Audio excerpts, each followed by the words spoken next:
While not all of us vape, I'm sure we know someone that does. And we know what it looks like.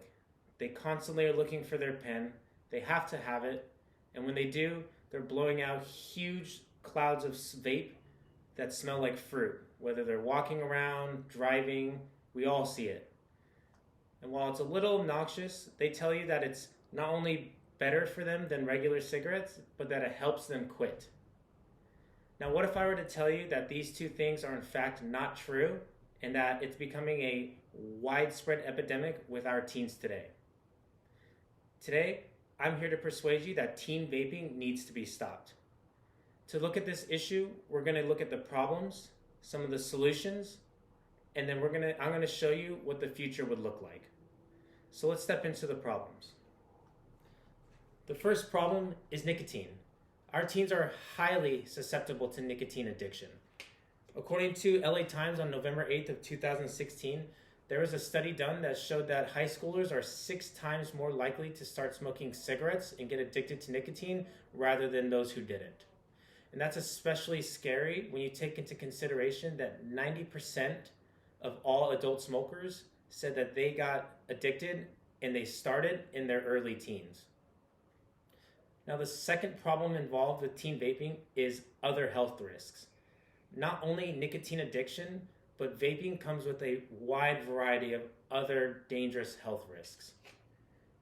According to the Washington Post on December 31st of 2020, people are 43% more likely to develop a respiratory disease who vape rather than those who didn't.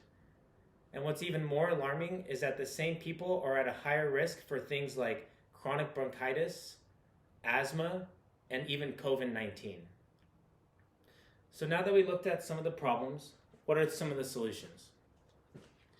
Well, the first thing we can do is ban the attractive flavors, the fruity flavors that our teens crave. According to CBS News on August 29th of 2020, that's exactly what Governor Gavin Newsom did when he signed a flavored tobacco ban bill that essentially made it illegal to sell almost all flavored tobacco products in California, and they're especially aimed towards the fruitier, sweeter flavors. Now, the second action that we could take would be to simply educate our kids and others, to be honest. Now, while that may not be a unique solution, it's still a very important and vital one if we want to stop this issue. Now, our teens can succumb to peer pressure easily, and they don't know in their early years as their brain develops what exactly the harms are.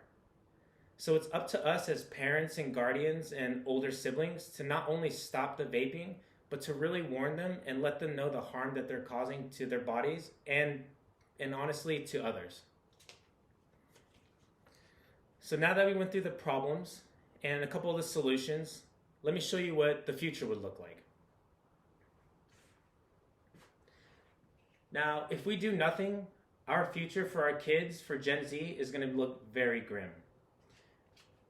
According to CNN on September 11th of 2019, there's one teenager who started vaping at the age of 17, vaped for a year and a half, and was hospitalized.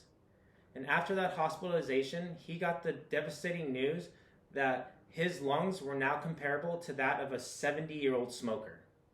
So if we do nothing and let this continue, his fate is going to be the fate of millions of other children. Now, if we do something, there is hope.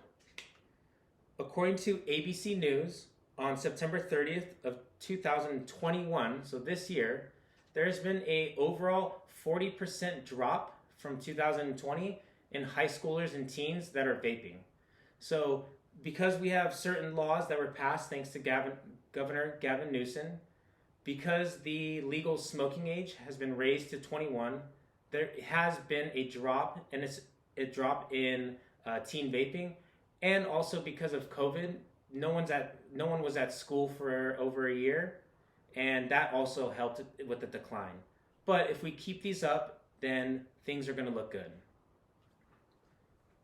So today, I tried to persuade you that teen vaping should be stopped. To look at the issue, we looked at the problems, some solutions, and I showed you what our future would look like if we did or didn't do anything to stop this. So what can you do? So next time you have a child, a teen, or someone close to you that wants to vape or is vaping, try to get them to stop. Try to show them other alternatives and try to let them understand and know that there are real serious health risks involved with vaping. Not only can you ruin your lungs, possibly get COVID-19, develop bronchitis or asthma, but there are so much other health risks involved that I didn't even mention. Now, it's also important that we educate. We have to educate. We cannot forget that.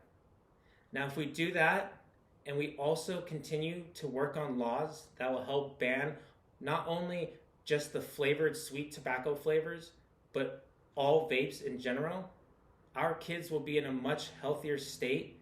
Our lungs and our kids' lungs will be in a much healthier state for years and years to come.